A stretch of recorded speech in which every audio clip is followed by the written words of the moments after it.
Hey guys, it's Kaylee. I wanted to jump on today and share with you 6 things that I stopped doing that made me a better reseller.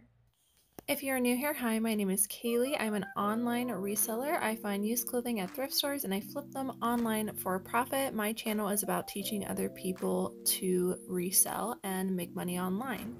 All the links that I mentioned in the video are down below in the description. You can click on the link tree down below and it will pop up my eBay and Poshmark closet if you're interested in viewing. Drop a comment down below if you have any questions or you just want to say hi. You can also send me a message over on Instagram. If you like this reseller content, don't forget to subscribe and hit the notification bell. That way you get notified when I make new videos. Let's jump into today's video.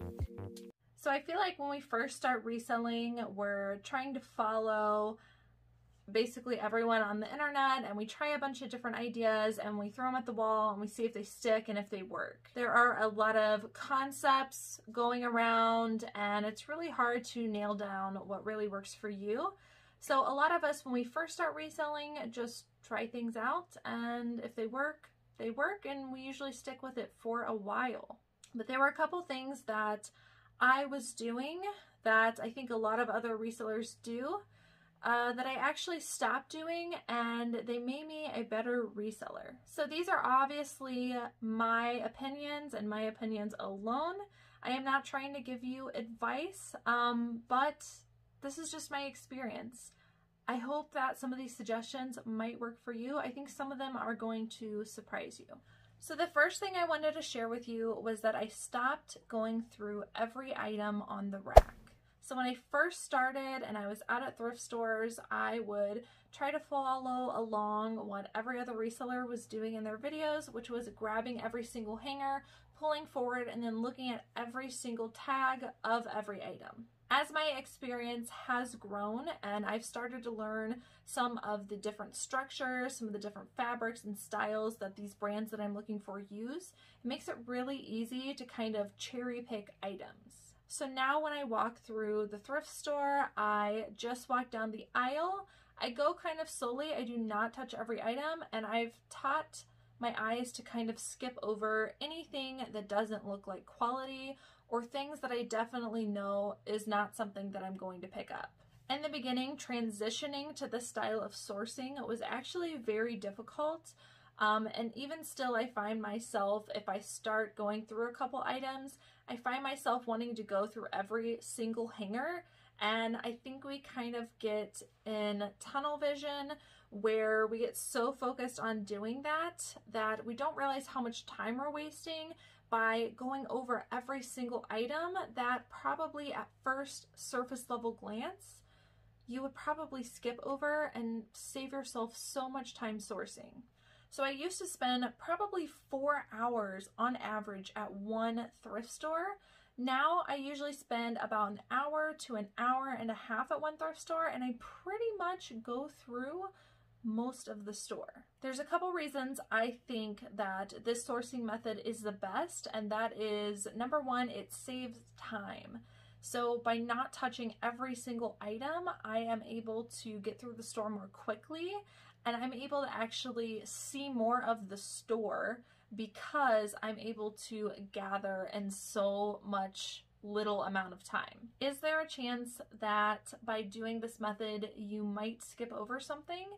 There's always a chance with that, and I find that the benefit outweighs the cost, and I've really honed in and trained my eye to look for quality products, and I really think it's made a big difference and paid off. So I'd encourage you next time you're at the thrift store to try this method out. Like I said, in the very beginning, it was really difficult to transition to doing this, but it has saved me so much time and I'm a better sourcer for it. Next thing that I stopped doing that I used to do was using a mannequin. So I actually only have like the half shell torso hanging mannequins. So I'm sure that for somebody that has a full-on mannequin, it's actually taking them a lot longer than it takes me to use these things. but I actually hardly ever use these anymore. For a while, I thought that it was absolutely necessary to get a great photo. But I realized by spending so much time taking the garment on and off and trying to style the item on the mannequin really took up so much time that I was focusing too much on quality and not enough on quantity when it came to the most important aspect of my business, which was getting items listed. Now, don't get me wrong, I still want a quality photo, but the amount of time it takes to put it on a mannequin versus slapping it on a hanger makes a big difference. And when you're doing the hanger system, you can actually do things more in bulk, because you can have multiple hangers, not taking up too much space, whereas you usually only have one mannequin and you're having to take it on and off. Hanger version, you can throw everything up on a hanger at once and then move through that batch and work really, really quickly to get those photos done. This is obviously my humble opinion, but I think I take a pretty darn good photo on a hanger. This was a really hard one for me to transition to because I did use the mannequins for a very long time, and I thought that the hanger method was sloppy. But there is a way you can do it as long as you remain consistent and you have really good lighting, and always make sure that the item is centered. You're gonna get a great photo. I still use the mannequin occasionally when I have something like a wrap top or something that's built a little bit funky that really needs a form to show how it fits. So I'll still use a mannequin every now and then, but it is definitely once in a while, probably 1% of the time. Stopping with the mannequins has really saved me so much time in my entire listing process because I'm not having to stop in between to change the garment off of the mannequin. And with that, I'm able to list more items and make more sales. I really have not noticed a dip in sales since I moved on to the hanger method. In fact, it's actually been more beneficial to my sales because, like I said, I'm getting more listed. The third thing that I stopped doing, and I never ever thought that I would stop doing this, and that is listing every day. So I actually have said in a couple of my most early videos that I was listing every day, and that is something that you should do. It's not a bad idea, but if it is taking up mental real estate and it is causing you to not get the other things in your business done that you need to because you're so focused on listing, that you're really not benefiting yourself by listing every day. So for me, I was able to save time in my business by putting every facet of my business into a bulk procedure, and that would include listing. Obviously, daily activity on your account does need to happen on eBay in order for you to make consistent sales. So I still do things like sending out offers, ending and sell similars. That one I need to get a little bit better on. Answering messages, doing all the things, and also shipping. I ship almost every day. So all of that really helps with the activity on eBay, and I don't feel the need to list every day anymore. Obviously, again, it's not a bad thing to list every day, but I have since switched to just listing in bulk and maybe every few days listing a bunch of items. I really haven't noticed a difference in my sales since I did this. I never saw a huge drop in sales. I do think that the one important thing I would say if you are going to list in bulk is to make sure you're being somewhat consistent. So if you're switching from listing every single day and you go to every few days, just make sure you try to stick to somewhat of a schedule so that the eBay algorithm isn't very scatterbrained. The fourth thing that I stopped doing was buying things just because they were cheap. But don't get me wrong, I still love a good deal and I will buy things if they are cheap, but they definitely have to have a lot of compensating factors that I know that the item is going to sell. Yes, I still take risks on things that are cheap if I think they're going to yield me a high profit potentially, but I no longer pick up things just because they're cheap and I think that they're cute and maybe they might sell. I don't even really go to the bins anymore. My bins is pretty far away from me and I just don't feel like my time is best spent there. I really like going into a retail store and cherry picking items. Number 5, I stopped multitasking. And I still do a form of multitasking. Like, I'll still have things running in the background. Like if I need to do a load of laundry, I'll start that and have it running in the background. Or if I need to let my steamer warm up while I'm doing other things, anything that can run in the background, I still do. But if there's anything that takes my attention away from the other thing that I'm doing and pulls me in 2 different directions, I stopped multitasking. In fact, I've been so serious about this that I very rarely anymore watch YouTube while I'm working. And that has been a huge transition for me. I did not realize how much mental real estate that was taking and how much slower I was because I was constantly distracted by having YouTube videos running in the background. I still really enjoy watching YouTube videos. I really enjoy the setting of having something reseller-wise on in the background. But having a YouTube video means that every time the video stops, I have to stop and put on a new video, search for a new video. It all takes seconds to minutes every time that video ends. And all in all, it just really distracts me having a visual right beside of me. So once I significantly reduced doing the YouTube videos, I realized that multitasking was not really helping me out. And then I started looking at other facets of my business where I was multitasking. So for instance, I might be in the middle of cross-posting, but then stop to answer somebody's question.